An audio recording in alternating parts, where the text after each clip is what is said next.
Hello investors, আপনারা সবাইকে স্বাগত আমার চ্যানেলে। আপনারা আছেন প্রতীক স্পিক্স। আজকে একটি ভিডিও নিয়ে এসেছি, যে ভিডিওতে আমি আবার মিউচুয়াল ফান্ড সম্পর্কে আলোচনা করব। আজকে যে মিউচুয়াল ফান্ডগুলি সম্পর্কে কথা বলবো, যেটার এএমসি কোম্পানির নাম হচ্ছে Mirae Asset. Mirae Asset recently বেশ ভালো ভালো মিউচুয়াল ফান্ড লঞ্চ করেছে এবং তার সাথে কিছু ইটিএফও লঞ্চ করেছে। তবে ইটিএফ সম্পর্কে একটা সেপারেট ভিডিও আমি আলাদা করে নিয়ে আসবো। আজকের ভিডিওতে আমি সেই সব মিউচুয়াল ফান্ডের কথা বলবো যেগুলোতে মিরা অ্যাসেট লাস্ট 2 থেকে 3 বছরে খুব ভালো রিটার্ন দিয়েছে এবং আগামী দিনে সেই রিটার্নের রিপিটেশন আমরা ফিউচার দেখতে পারি।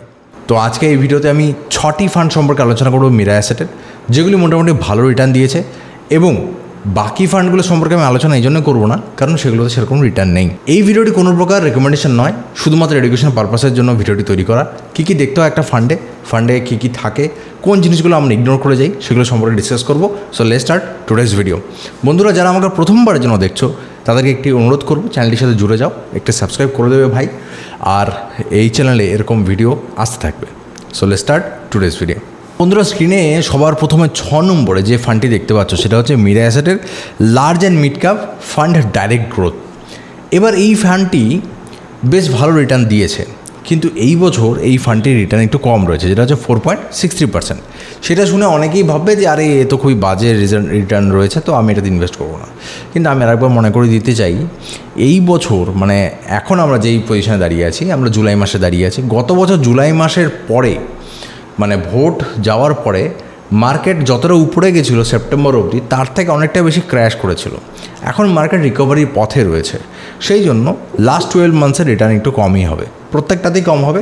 কিছু হয়তো লার্জ ক্যাপ জড়িত ফান্ড, যেগুলোতে লার্জ ক্যাপ বেশি রয়েছে, সেটাতে রিটার্ন একটু ভালো দেখতে পারবো।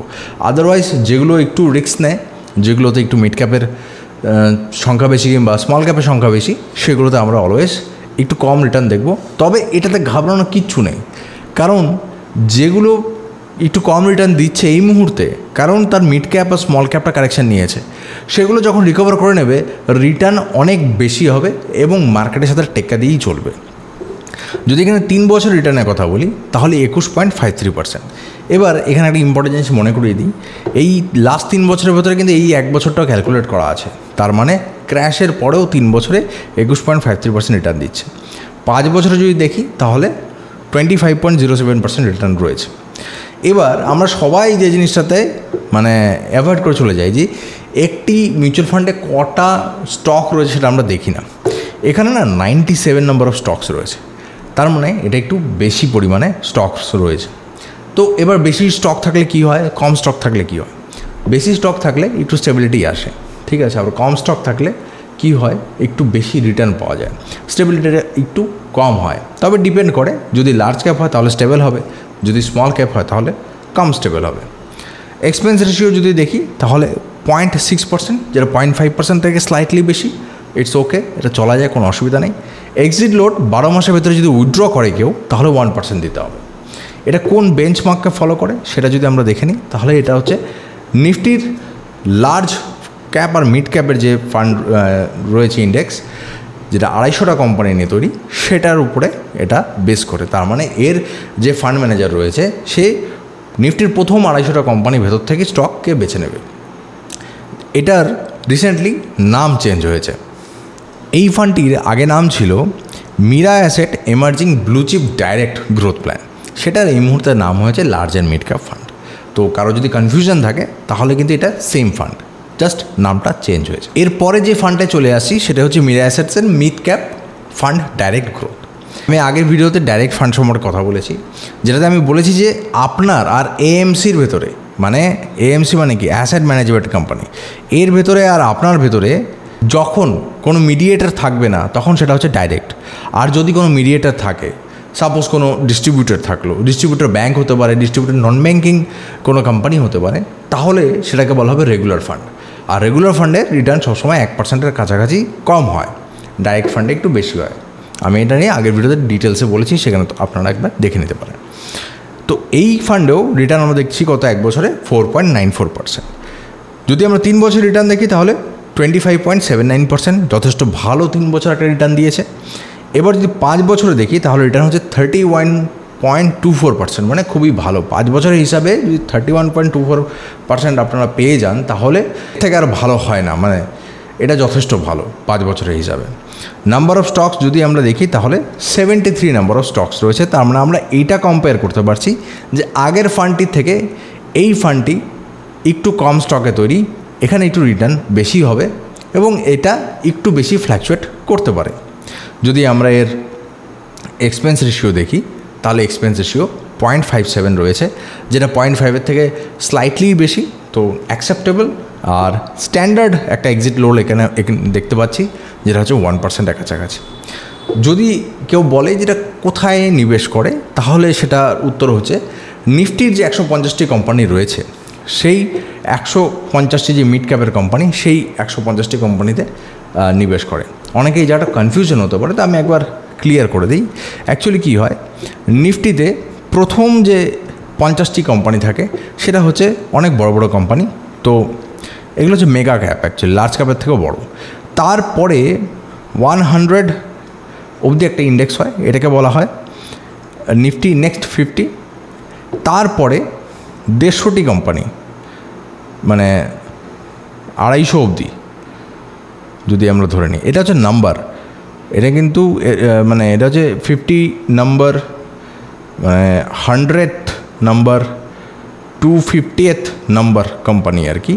তো যদি এখানে দেখি তাহলে এখানে প্রায় 150টি কোম্পানি রয়েছে যেটাকে আমরা মিড ক্যাপ কোম্পানি বলি। সেই মিড ক্যাপ কোম্পানির উপরেই নিবেশ করে। নেক্সট যে ফান্ডটি আমরা দেখব সেটি হচ্ছে মিরা অ্যাসেটসের লার্জ ক্যাপ ডাইরেক্ট ফান্ড।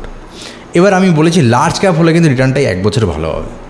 তো সেই ক্ষেত্রে যেহেতু আমি 1 বছর রিটার্ন হিসাবে সব কিছু নিয়েছি, তো সেই ক্ষেত্রে দেখো লার্জ ক্যাপ ফান্ডটি উপরের দিকে আসছে।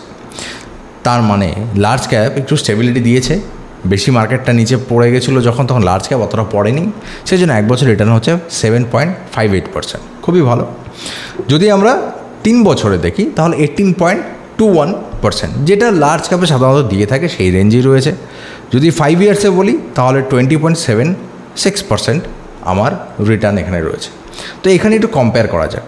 এখানে কম্পেয়ার আমি এই জন্যই করতে বলছি, কারণ আমরা যখন ফান্ডে নিবেশ করব তা আমাদেরকে ভালোটাও দেখতে হবে, খারাপটাও দেখতে হবে। যদি মাত্র ভালো ভালো শুনে আমরা ইনভেস্ট করে দিই, পরবর্তীকালে যদি আমার আশানুরূপ রিটার্ন না আসে তাহলে কি হবে, তাহলে আমি মানে সাকসেস হব না। সেজন্য বুঝতে হবে 1 বছরের রিটার্ন দেখে কেউ যদি এখানে নিবেশ করো তাহলে এটা বুঝে নেবে যে 1 বছরে 4% 5% রিটার্ন কিন্তু খুব একটা বড় রিটার্ন না, আর 7%ও খুব একটা বড় রিটার্ন না।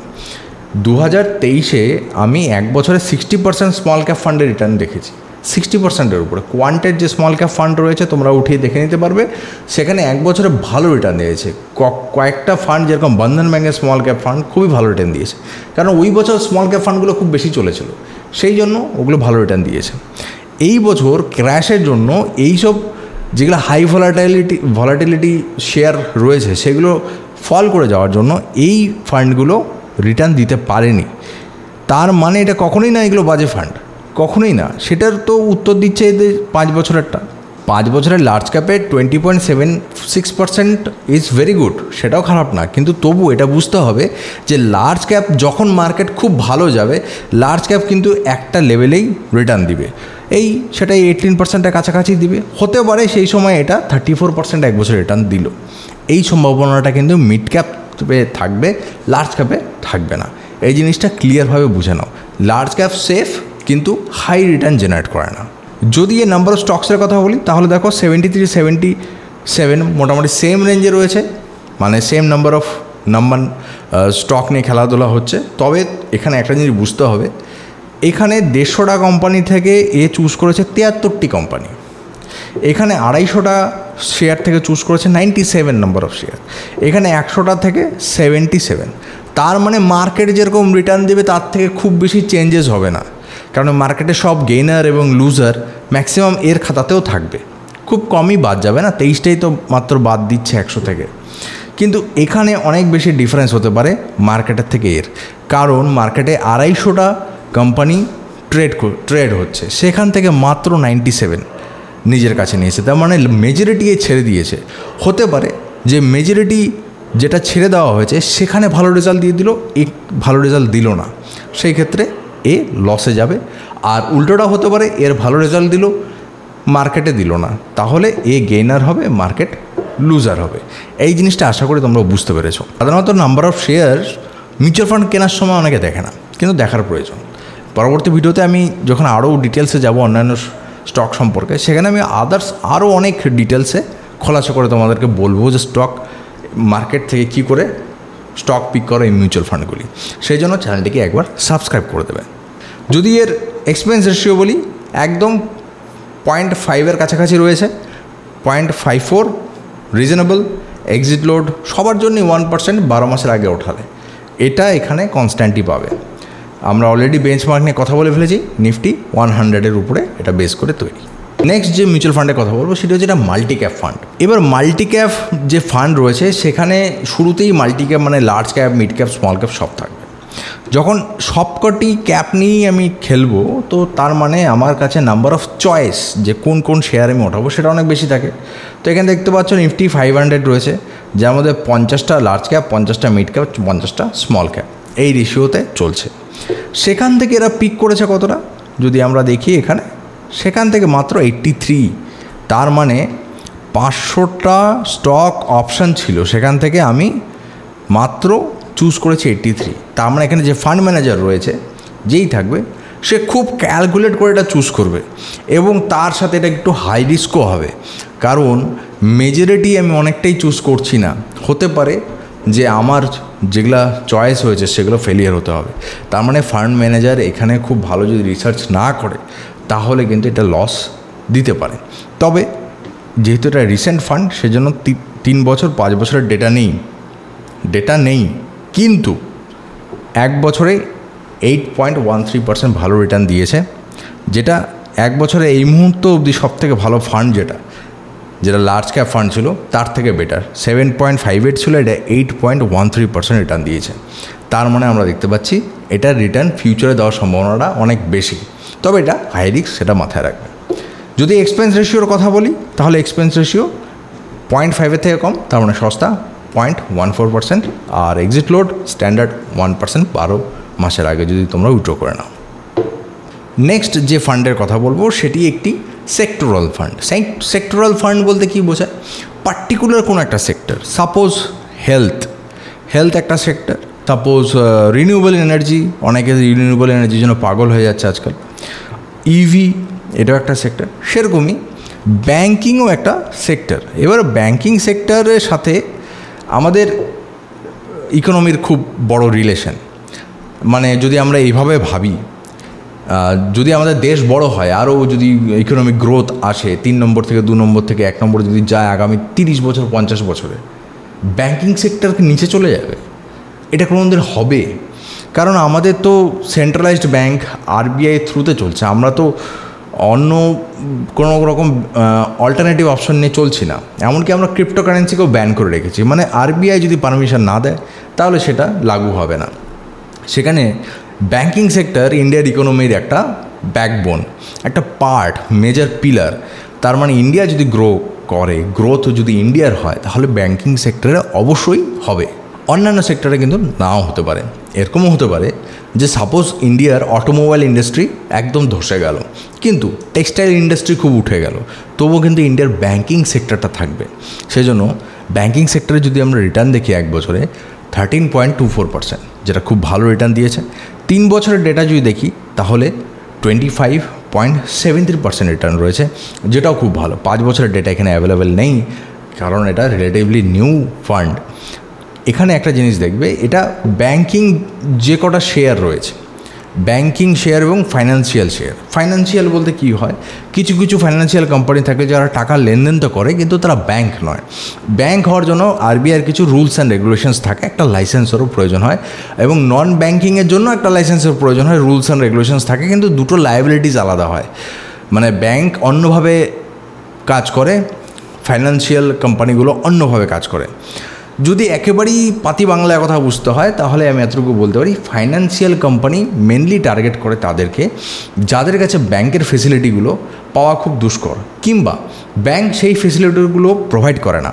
সাপোজ মিনি লোন, ছোটো লোন, একটা মোবাইল যদি তুমি কিনতে যাও, ব্যাংকের কাছে যদি লোন চাও তাহলে ব্যাংক তো দেবে না, 50,000 টাকার জন্য লোন দেবে না, 30,000-এর জন্য দেবে না। তো এই একটা মাইক্রো মার্কেট রয়েছে, সেটাকে কে নিচ্ছে? একটা financial company, suppose Bajaj finance, ওরা লোন দিয়ে দেয়। এরকমই যে কোম্পানিগুলো থাকে সেটা বলা হয় নন ব্যাঙ্কিং সার্ভিসেস কোম্পানি, যেগুলোতে ব্যাঙ্কিং সার্ভিসের পার্টিকুলার যে গ্যাপসগুলো রয়েছে সেগুলোতে তারা ফাইন্যান্সিয়াল সাপোর্ট প্রোভাইড করে। তো সেগুলো থেকে 31 শেয়ার চুজ করে সেখানে ইনভেস্ট করা হচ্ছে। আর এক্সপেন্স রেশিও 0.6, তার মানে 5-এর থেকে খুব একটা বেশি নয়, এটাও একটা reasonable. Last but not the least যে মিউচুয়াল ফান্ডের কথা বলবো সেটা হচ্ছে মিরা অ্যাসেটের health care fund direct growth. এটির যদি আমরা রিটার্ন দেখি তাহলে 18.25% লাস্ট 1 বছরে দিয়েছে, যথেষ্ট ভালো রিটার্ন।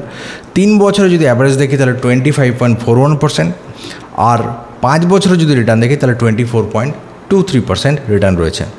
যেটা বিএসির মানে বম্বে স্টক এক্সচেঞ্জের যেসব হেলথ কেয়ার কোম্পানিগুলো থাকে, যেখানে মেডিসিন কোম্পানি, যারা হেলথ কেয়ার সার্ভিসেস প্রোভাইড করে সেসব কোম্পানিগুলো এবং হসপিটালস যেগুলো লিস্টেড রয়েছে তাদেরকে দিয়ে তৈরি একটি ইন্ডেক্স রয়েছে, সেখানে এটিকে ফলো করে এবং সেখান থেকে 30টি স্টকে এরা নিবেশ করে।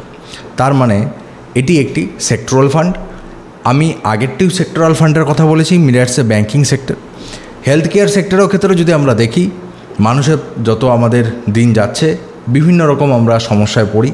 আমরা দেখেছি করোনার সময়ও একটা হেলথ কেয়ারে বড় ক্রাইসিস হয়ে গেছিলো। হেলথ কেয়ার সেক্টর থাকছে আগামী দিনও, এটি কোথাও যাবে না।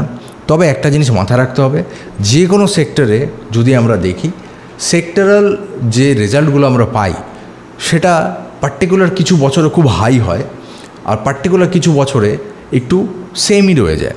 এই জিনিসটা কিন্তু আমাদেরকে মাথায় রাখতে হবে। হতে পারে এই বছর সেক্টরাল ফান্ড 30% রিটার্ন দিল, কিন্তু পরের বছর হয়তো 10% রিটার্ন দেবে। সেই জিনিসটা আমাদেরকে মাথায় রেখে ইনভেস্ট করতে হবে। এবং যদি আমাদের মনে হয় যে এই বছর আমার পার্টিকুলার সেক্টরাল ফান্ড রিটার্ন দেবে না, সেক্ষেত্রে তোমরা সুইচ করে যে কোনো ইন্ডেক্স ফান্ডে রেখে দিতে পারো। ইন্ডেক্স ফান্ড মার্কেটের ওভারঅল রিটার্নের সাথে চলবে এবং পরে যখন আবার সেই সেক্টরের সময় আসবে তোমরা আবার সেই সেক্টরে পুনর্নিবেশ করতে পারো। যদি এক্সপেন্স রেশিও দেখি তাহলে 0.5-এর কথা বলি আমি সবসময়, যেটা ন্যায্য, এটা 0.49 মানে সেম। আর এক্সিট রেশিও যদি এক্সিট লোডের কথা বলি তাহলে সেটা হচ্ছে 1%। তার মানে এই ভিডিওতে আমরা 6 ধরনের মিউচুয়াল ফান্ড দেখলাম, যার মধ্যে আমরা একটা জিনিস লক্ষ্য করেছি, যেটা হচ্ছে সেক্টরালগুলো ভালো রেজাল্ট দিয়েছে প্রথম দুটো। যদি আমরা সবথেকে স্টেবল ফান্ডের কথা বলি সেটা হচ্ছে লার্জ ক্যাপ, যেটা ভালো স্টেবল পারফরমেন্স দিয়েছে অতীতেও এবং এই বছরও যেখানে ক্র্যাশ হচ্ছে। যদি আমরা ভালো রেজাল্ট রিটার্নের কথা বলি, লং টার্মে সবথেকে ভালো রিটার্ন দিয়েছে মিড ক্যাপ ফান্ডটি। এবং যদি ওভারঅল সব কিছু মেনটেন করে চলার কথা বলি তাহলে রিটার্ন দিয়েছে এই large and mid cap fund. এবং ফিউচারে ভালো যদি প্রসপেক্টিভ কোনো ফান্ডে থাকে যেটা সবকটা ক্যাপকে নিয়ে চলবে, সেটা হচ্ছে মাল্টি ক্যাপ। তার মানে এই লিস্টে সবকটা মিউচুয়াল ফান্ডই ভালো, প্রত্যেকের আলাদা আলাদা প্রেফারেন্সেস হয়, সেই অনুযায়ী তারা নিবেশ করে। যদি কারো মনে হয় বেশি রিস্ক নেব তাহলে তার জন্য বেশি রিস্কেরও এখানে মিউচুয়াল ফান্ড রয়েছে, কারো যদি মনে হয় কম রিস্ক নেব তার জন্য কম রিস্কেরও মিউচুয়াল ফান্ড রয়েছে। তোমাদের নিজস্ব অ্যানালিসিসের পরেই তোমরা নিবেশ করবে। আজকে এই ভিডিওতে এতটুকুই, আশা করি তোমাদেরকে কিছু শেখাতে পেরেছি। যদি শেখাতে পেরে থাকি তাহলে একটি সাবস্ক্রাইব করে দেবে, ভিডিওটিকে লাইক করে দেবে। তোমার সাথে দেখা হবে পরবর্তী ভিডিওতে।